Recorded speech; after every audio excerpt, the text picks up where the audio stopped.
एक गोष्ट नोंद करावी लागेल, 92% people from India doesn't know how to do the first aid. एकतर सगळ्यात महत्वाचं फार डेंजरस एक गोष्ट घडते आपल्याकडे, पूर्ण अखंड ऑल ओव्हर इंडियामध्ये ही गोष्ट घडते की एखादा व्यक्ती जर बेशुद्ध होत असेल किंवा ऍक्सिडेंट झालेला आहे तर लोक काय करतात की पळत पळत येतात आणि पहिल्यांदा पाणी पाजवतात. हे किती करेक्ट आहे? तर फार चुकीची गोष्ट आहे. तर डायरेक्ट पाणी पाजवल्यामुळे एखाद्या माणसाचा मृत्यू सुद्धा होऊ शकतो.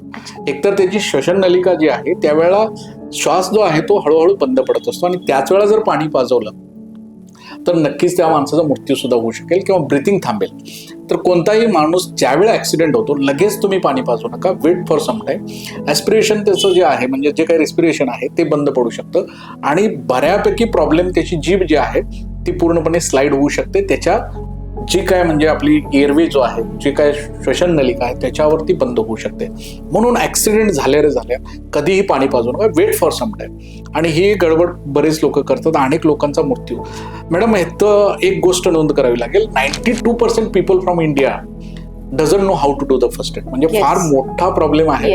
आता 92% लोकांना जर येत नसेल तर ह्याविषयी जनजागृती करणं हे आपलं काम आहे.